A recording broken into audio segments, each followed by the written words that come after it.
Hello, everyone, and welcome to another episode of the Heart Next Door podcast. We're so happy and excited for this conversation today.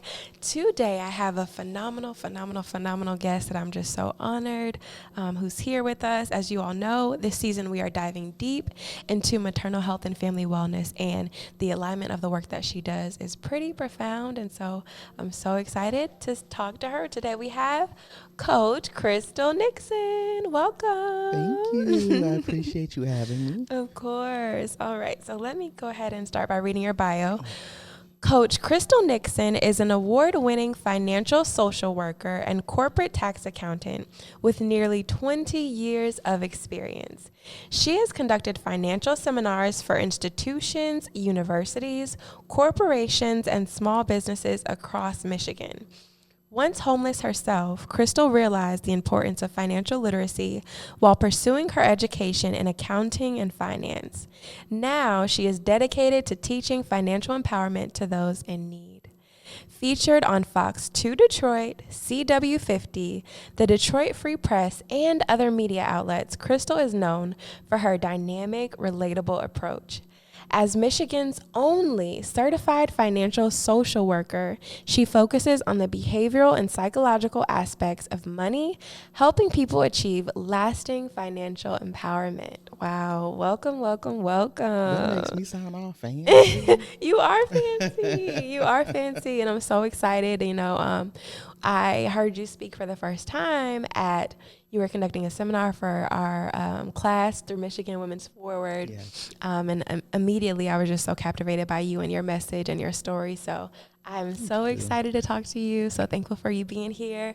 And so I just want to start just diving deep into your story. I kind of alluded to it when we read your bio, but I just want to know if you can just take us to the beginning.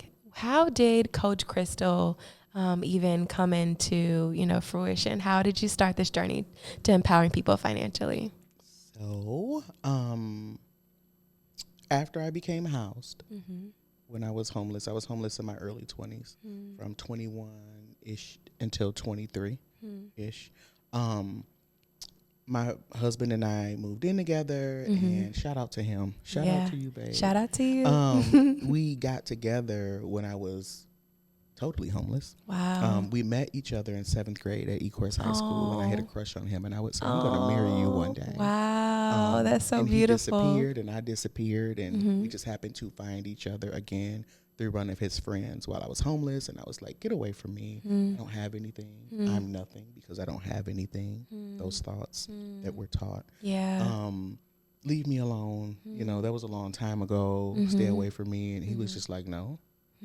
And so now when we talk about it these days, he's like, I saw this back then. When you wasn't even thinking about it, I saw what you were going to be. So I always tell him, I'm going to spend the rest of my life paying you back. Oh, I love that. I feel like I've done a good job, but I don't know. Yeah. How many years has it been now in marriage? We've been married for 20 years. Wow. And I got look, I'm showing this on the YouTube. Honey. Yes. Show. Oh, and gorgeous. I designed it myself, 20 little diamonds around the side. Gorgeous. But he is such a good sport. We had a 20-year anniversary party. Aww. And he gave me a ring. And I was like, oh, he gave me another ring. And we got home and I said, we're going to have to start over.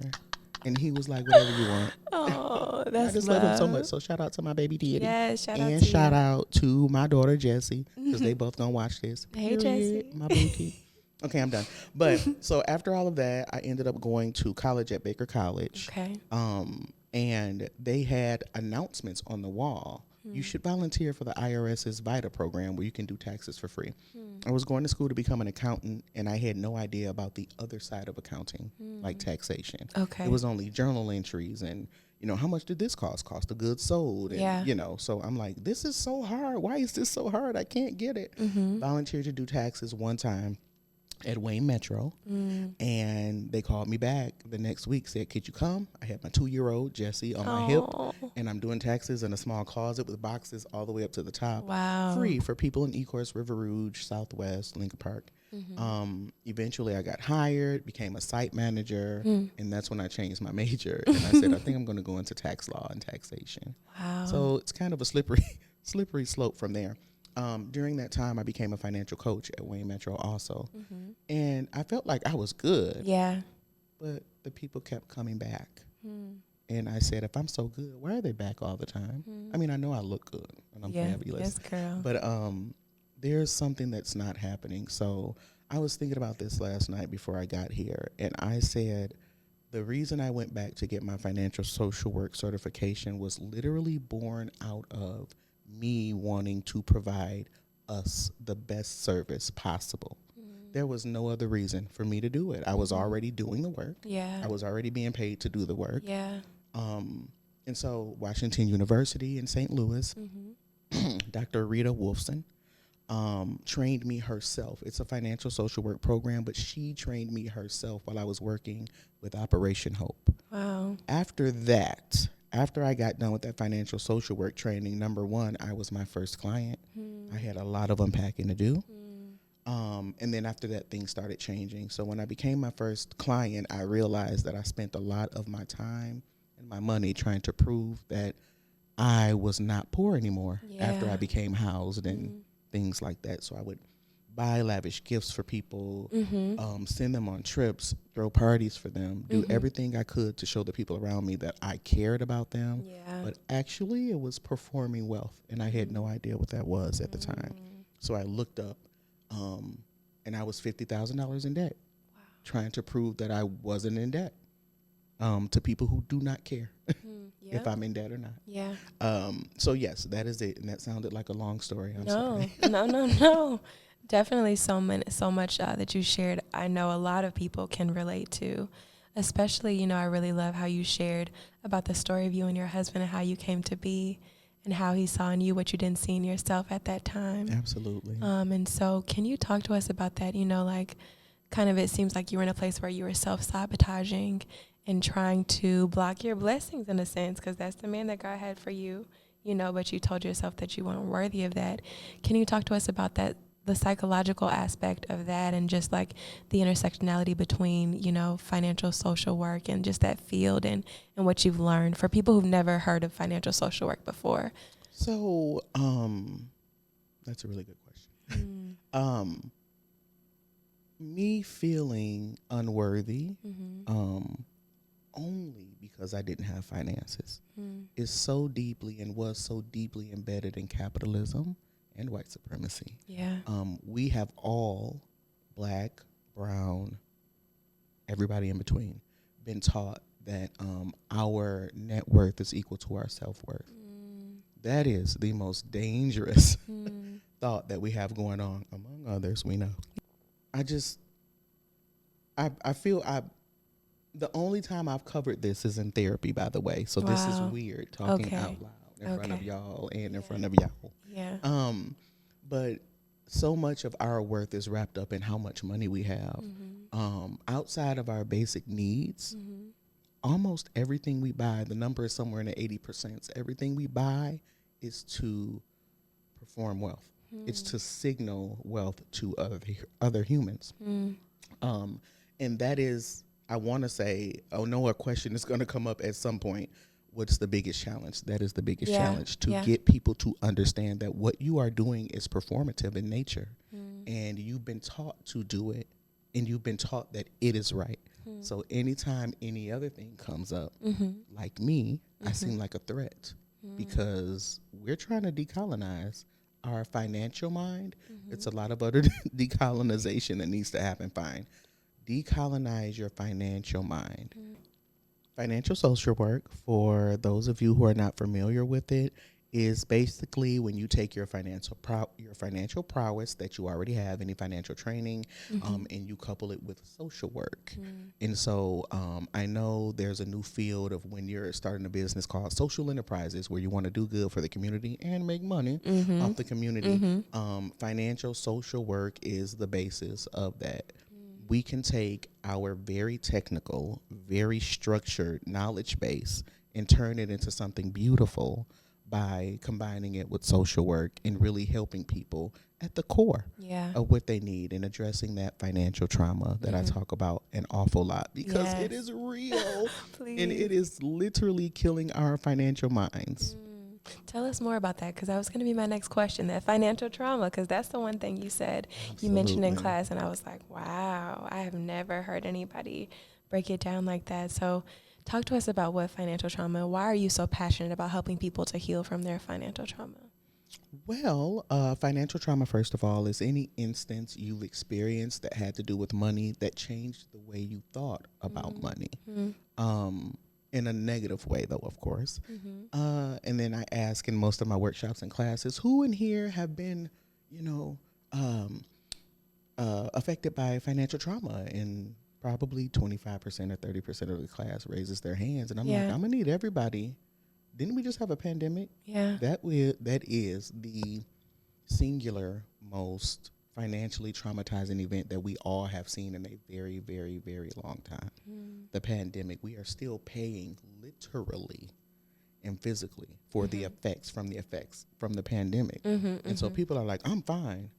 I'm guaranteeing you there is something that is not okay. There is something that is largely not okay with the pandemic period. Yeah. But the financial effects, we're about to go into 5 years post-pandemic. Wow. Why are we still feeling the financial effects? Well, things go up, prices go up because of the pandemic, because of large-scale events that are here to change the way we pay for and the way we see money. And long story, sorry. Yeah, no, please. Because I remember one thing you shared specifically in class. I remember when you asked this question, this really hit me because I think maybe sometimes when people hear, have you experienced trauma or have you experienced financial trauma, they may automatically say, oh, no, that's not me. But if you ask people to tell, if you give a very specific example of what that looks like, then they're like, let me think about that. Because when you said how many of you get nervous or like wait to open a bill when they come in the mail, different things like that. Those are things that I can feel that I know I've, experienced before. So I love it. I loved it when you broke it down like that. So I'm curious to know, Coach Crystal, what are some of the first steps that you usually, guide people to take to heal from that financial trauma? You cannot fix what you fail to realize is broken. That is, like I said, one of the hardest things to do is not to convince people that they've been traumatized. You can see the trauma and they can feel it. And they can see it. Yeah. It's to let them know that there is nothing wrong with that. We are, and by we I mean Black people and indigenous people and most people of color, are navigating a system that wasn't created with us in mind. So if we are failing at any juncture, it was designed that way. There is nothing that you are doing incorrect. Yeah. You are surviving. I hear a term a lot, especially around the city or in the industry, and it burns my biscuits. I'm sorry for cursing. Excuse me. It burns my biscuit. That phrase is financial literacy. If you are a person who is navigating a system that was not created for you and you are not dead and destitute in the streets, you are extremely literate. You are very financially literate. There is not a single thing that you do not know, and what you do not know, you have direct access to. I say that because there are a lot of pundits out here who not necessarily are in the same category that I'm in. They don't look like me, and we know who I'm talking about. There are two big ones, a male and a woman, that people listen to because they don't look like me. And they say, we come from the trenches too, and they don't come from the trenches. And they don't know your story, and they cannot relate to what you're going through. That is sometimes only directed towards people like us, predatory lending and things like that. So in any case, that's what financial trauma is. To navigating through systems like this, it's traumatizing for you to say, hey, you're applying for an apartment for the first time at 20 years old and you don't have credit and now you can't get one. Instead of saying in 9th grade, this is how you build credit. This is what credit is. This is how you save money. This is how you build wealth. So I think the system is backwards, and it's backwards for a reason. I just don't want people, anybody out there, I don't know if this is the camera, don't you feel bad if you ever fail at a system that wasn't designed for you. I was there, I have been there, and I am not there anymore. It can be done, but I just need people to realize that there is an issue first. That's the hardest part. Realizing that you don't. you're not to blame. Yeah, that's what it is. No, yeah. And that's super powerful. And especially as I think about it, I've always wondered, why is it that they don't teach us, any of these things, anything financially in school? And then when you graduate, you're 18 years old, you've been, what word can I use? You've been told that you need to go to college, after the college is the next natural step after. But then when you, try to think about how to afford college, the first thing they put in front of you is the student loans, financial aid that you're supposed to sign off, not realizing at the age of 18, implications and repercussions of that. And so that is very, very true. It is. That's so true. That is so true. And I love that you said that, and that's so true, that we shouldn't feel like, failures when we don't succeed in a system that wasn't created for us. You shouldn't. If you are Miss Tyranny, the queen of media, I see it already, and you doing your thing, and somebody says, hey, come over here and run this play in rugby. I'm like, what? Yeah, I don't have no practice. No, here. Here is I don't know what they wear for rugby. Here's a pads. Cleats? I don't know, girl. And get out there on that field and run this play. What? Nobody would expect you to do well, but for some reason in this country, everybody expects you to do well financially. And because everybody expects everybody to do well financially, we all lie about our finances. That's so true. Because if we're not doing well, there's something wrong with us. We're financially illiterate if we are not doing well in said system. It's a cycle and it sucks. Oh, wow. Okay, so teach us, Coach Crystal. Instead of referring to it as financial literacy, what term should we use? What would be better? Financial freedom. Freedom is my favorite word. And I don't want to sound like an old person. No, I love that. But I love freedom and empowerment.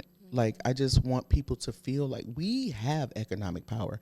Every black person out here who got some dollars and uses them for anything, whether you use them to pay your bills and you have too much a month at the end of your money, or if you use it to buy a car that starts with an M, a Maserati, whatever it is, you know what I'm saying? You know about money. You can be empowered. Let me back up. Because you have financial ability does not mean you have financial knowledge. So that's a word I like too. Knowledge, empowerment, and freedom, financial knowledge, financial empowerment, but not literacy. We're pretty literate. I'm going to remember that. I got to remember that, financial empowerment and financial freedom.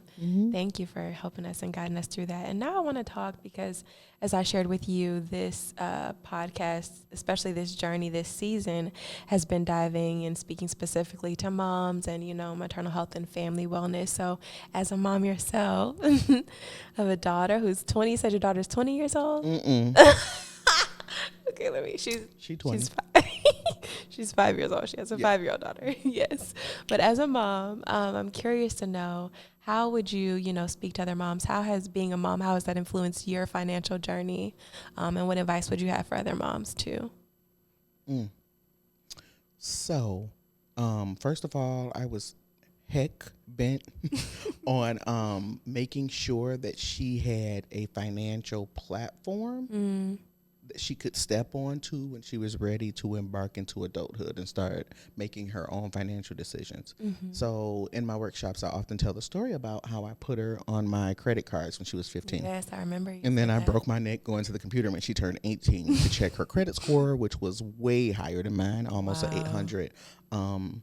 And I made sure she got a credit card early and she knows how to use that. Recently, she enrolled back in school and she brought papers to me. And I'm like, what is this? And she's like, just read over the terms of this small loan I need to take out. I was already approved, but I want to know if I can take it. Yeah. It was 0% interest.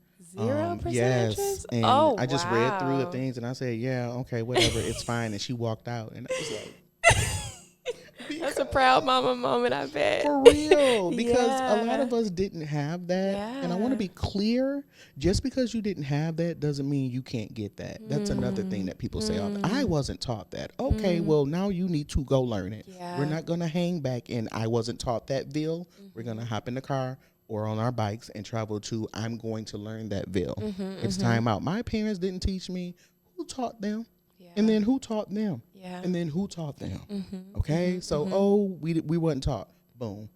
Let's get the knowledge. I love that. Okay, so So as a mom, as a parent, period, if we want to be like you, we want to have a daughter like you who is financially empowered and financially free, what are some things that we can do? You say we should add them to our credit card. Yeah, That's your one credit thing. profiles as early as possible. Okay. I know you can start at 15 with most cards. Other cards, you can do 16 and 17 years old.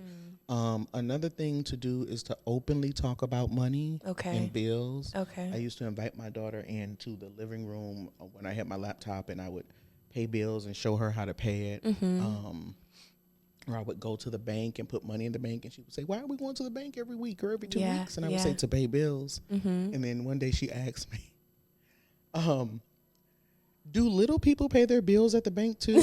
And I'm like, "What are you saying?" Small people. Oh, wow. And I'm like, "What?" "Well, because the bank counter is so high, how do little people pay their bills at the bank?" Anyway, that signaled to me that she's paying attention. Yeah.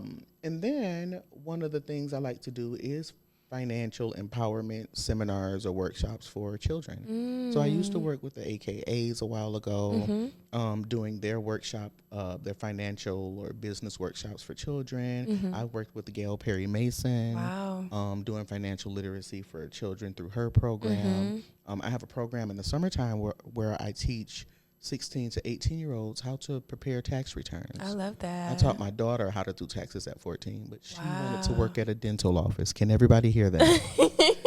She get up every morning like, "Oh gosh, I got to get up and go to work." You could be off for the season by now. So another thing, like the young kids say, is you got to teach them the game, Ghost.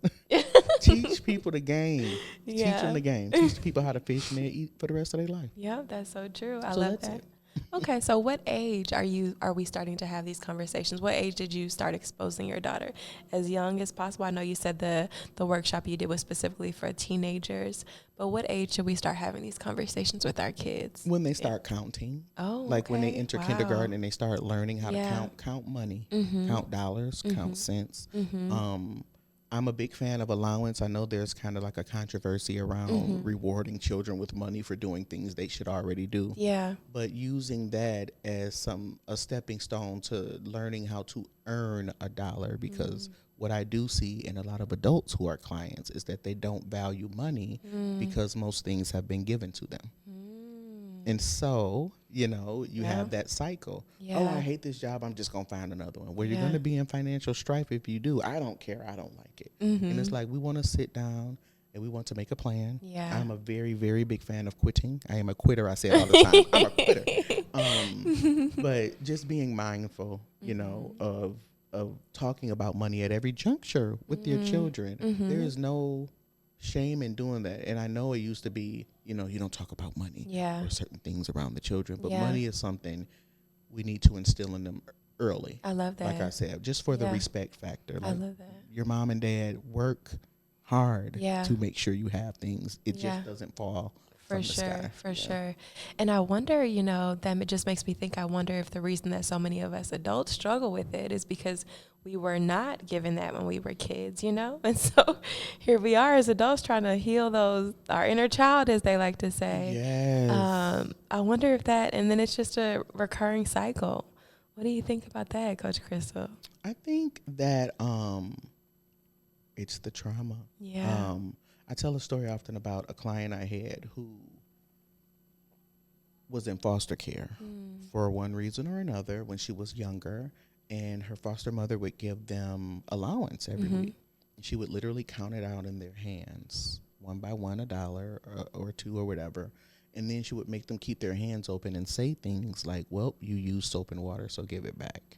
And you use my electricity, so I'm taking it back. And you ate food in my house, so I'm taking it back."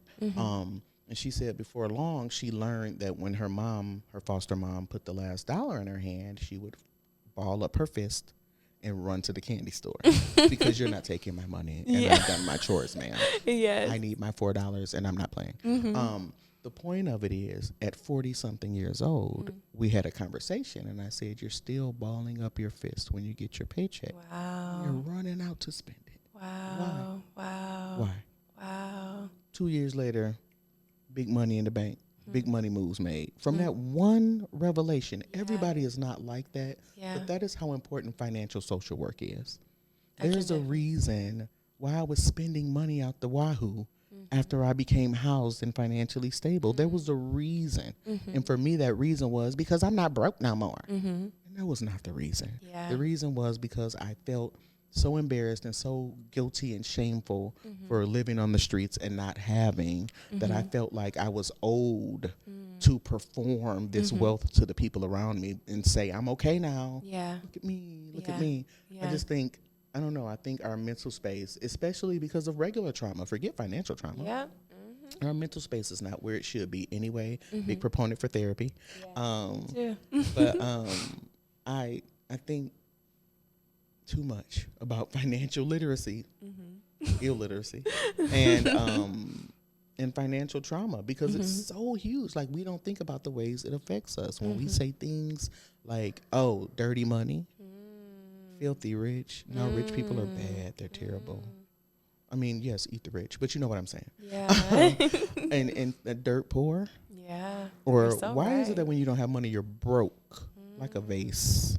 We talk to ourselves all day long in a negative way about ourselves and about our money and about how we feel about our money. And I just want us to stop, but we cannot stop unless we acknowledge that we actually do the thing that we're doing. Yeah. And most people don't want to acknowledge that. Yeah.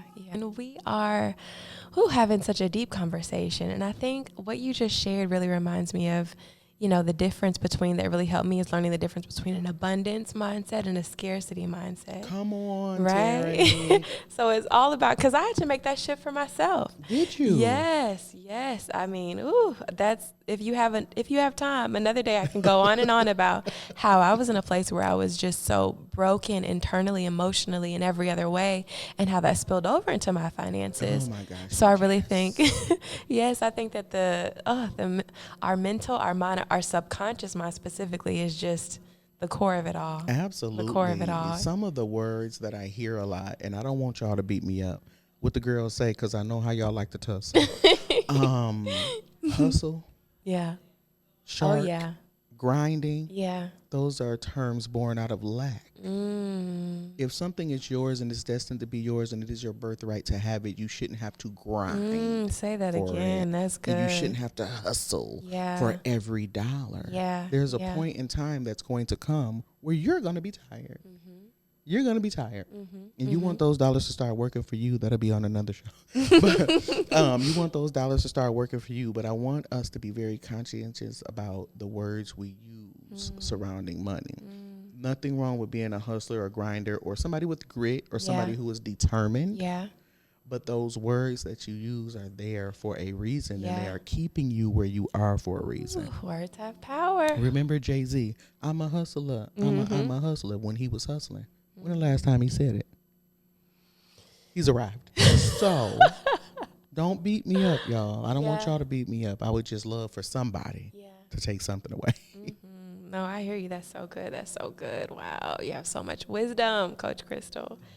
So I'm going to ask just a couple more questions, and then we are going to give you your time. But many people feel intimidated by finances, specifically, when it comes surrounding taxes and things like that. Yeeks. I can raise my hand that tax season makes me very nervous. Oh. So what's some advice that you have for people like me? Okay. I am, first of all, before I give this advice, the views and opinions I express about finances or taxation are not those of the Heart Next Door or Tyranny. FYI. Thank you. Legalese there.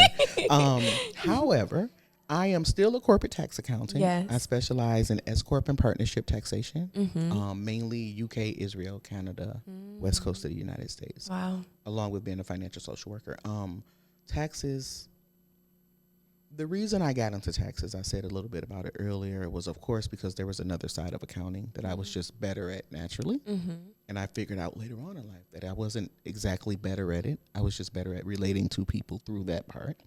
So, especially for businesses, because you're a business. Yes. But individuals also, I need y'all to start keeping good records.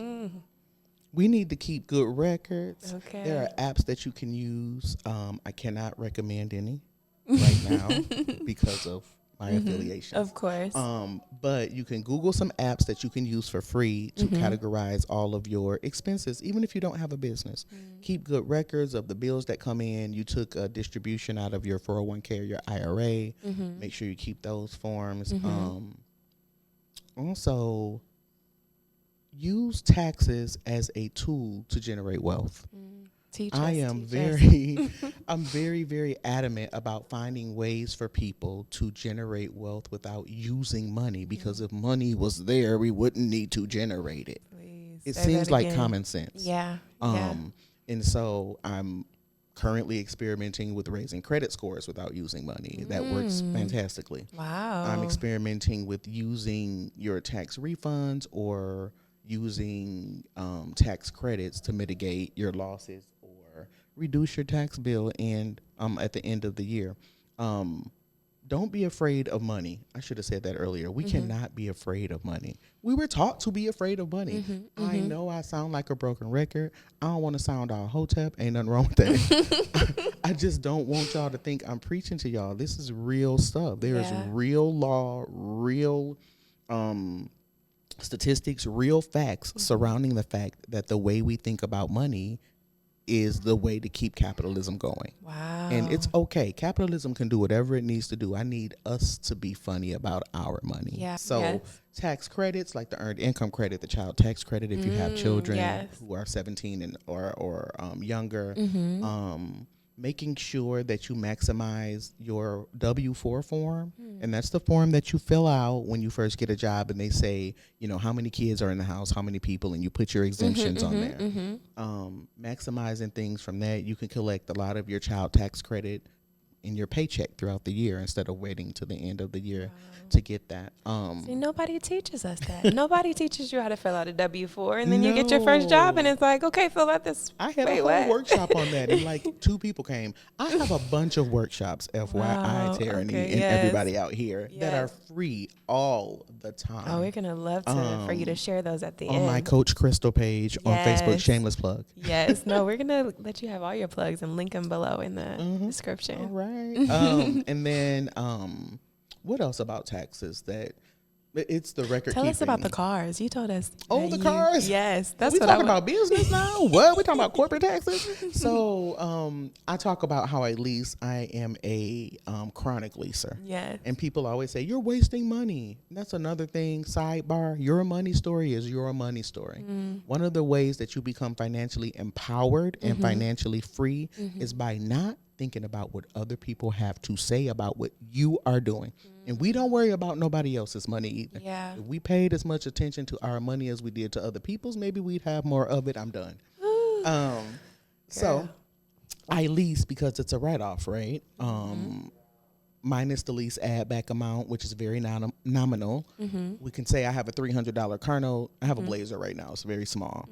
$300 car note times 12 months is $3,600. I get at least a $5,000 tax deduction on my business taxes every year for my vehicle alone. Wow. It's paid for. I never paid for a car. I haven't paid for one since 2012. Wow. If you don't lease a car and you're not a leaser, everybody is not like that. If you buy a car, you can write it off through Internal Revenue Code section 179. So you'll write off a chunk of your car or a truck. Let's say you have a landscaping business, you need the new F-150, everything loaded, $90,000 truck, by the way. Insane that a truck, that is like a regular pickup truck, costs $90,000. Wow, that is crazy. You write off a chunk of that immediately via section 179, and then you amortize the rest over 5 to 7 years, maybe even 10 years, depending on what type of depreciation. And I'm so sorry about all the jargon that you choose. You write off a lot of things. I have clients who are entertainers,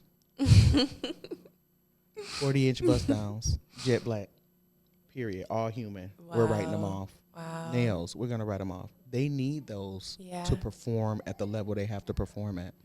They take trips out of town to go to the Super Bowl because they have to go to different clubs. Those are write-offable. They keep fantastic receipts. They use products like QuickBooks, like FreshBooks, like Wave Accounting, to keep track of their records by just taking pictures of receipts, and they categorize them for me, and they don't have to do anything. I'm trying to think of other things that are written off. Eyeglasses. Wow. For people who want to look smart. No, I'm kidding. For me and my business, like most of my expenses are not there because this is the only expense.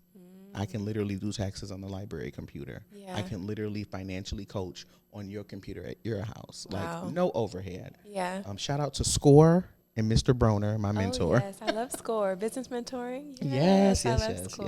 They were the first people to yell at me and say, you don't need a building. All you need is what's in here in a computer. That's a good And that's where lesson. I've been ever since then. That's a How good about that? lesson. So yes, tax write-offs galore. Maybe we'll do a tax section one day. Yes, because I was just gonna say, I'm sure you could just give so many tips, so much advice, and so I think the best thing to do is probably allow people to connect with you after, because you have so many. Like we could be here all day talking about, all the wisdom that you have. But I just want to know, before you go, I want to know, Coach Crystal, what is your vision for financially empowering communities in need and breaking cycles of poverty? Okay. I see a future where all financial products are accessible to all humans who have the need or the desire to participate in said products. I see a future in when we honor, where we honor people's trauma in their past and not try to shove different financial whatevers in their faces or our financial thoughts and our processes in other people's faces.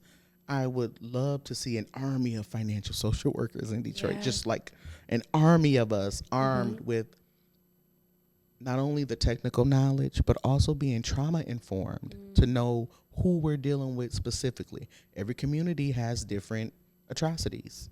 The Hispanic community, the Black community, the Asian and Pacific Islander community, we all have differences and different nuances that we have to put up with financially. And I just see a future where we address those needs individually and not like generally with a blanket like those other two people I was talking about earlier. Like this is a credit score and you should save this much of your money and you should have these many months of finances saved.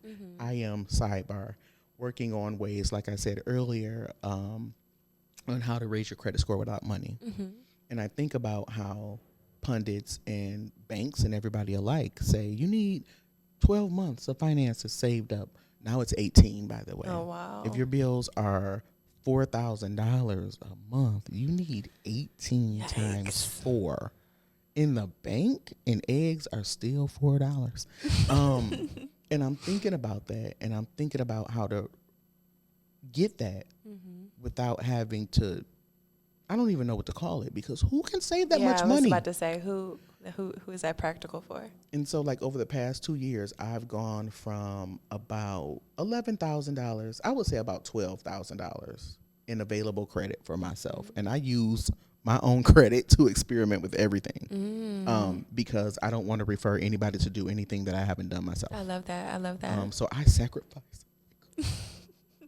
I'm saying all this to say that from $11,000 or $12,000 in available credit to $90,000 in available credit over 2 years. What? So you want 18 months of finances put up? I got these cards back there, and they're sitting there, and my finances are going to be protected in my account, growing more or being used for our lives, while I'm using somebody else's money for emergencies that we already planned for. Yeah. So it's a lot that goes into this, and it's very exciting to me. And I make a joke all the time that I sound like Bueller from Ferris Bueller, the movie, when I'm talking. And people are like, you're so interesting. And I'm like, I literally sound like a computer in my head. No, you don't. But I'm very enthusiastic about it either way. Yes, we love it. And like I told you, I've never heard anyone talk about finances the way that you do in such a relatable and personal way, especially connecting the psychological aspect, because I feel like that's that's at the core of it all. That's at the core of life, for us all. And so just so thankful for all of your wisdom, all of your knowledge, all of your time. And I would love for you to just share with people where they can connect with you and get more of your wisdom and your services. All right. So right now, www.mycoachcrystal.com. I'm your coach. So mycoachcrystal.com. Also, you can reach me on Facebook, Coach Crystal. You'll see me in cartoon form as my logo. My logo looks just like me, as a matter of fact. Yes, so cute. And you'll see that picture and you'll know it's me. And you can follow me on Facebook. I really don't do Instagram or X. Everybody keeps saying make a TikTok about it, but everybody talks about money. That's so on true. TikTok. So yes, Facebook at Coach Crystal or mycoachcrystal.com. My business number is on the internet, so I'm going to give it to you anyway. 313-799-5264. Disclaimer. I am a very busy woman. And I do not give advice for free outside of workshops. So calling to talk to me about your specific issues probably won't result in a direct conversation. Yes. Because I keep saying I'm busy, and not just because I am, but I have 2 jobs and I own a business and I have a few contracts. Yes. So I am mostly unavailable unless you're watching videos from the website or Coach Crystal, or unless you leave me a message. I'll carve out time to talk to anybody. Yeah. If you want to hop on a Zoom, I do free consultations, things like that. So I'm not funky, but boundaries I've learned over the years that you have to have them, especially when you work in finance. Yes. Well, in light of how busy you are, how booked and busy you are, I'm so thankful that you made time for us today. Absolutely, Tyranny. I told you, wherever you want me, we could have been in a garage in Istanbul and we'd have did it. I've been there. I'm so thankful, and I know this is going to help so many people like you already helped me. So yes, thank you again, Coach Crystal. Thank you for having me. Thank y'all for listening. Thank you guys for watching. We'll see you next time. Bye.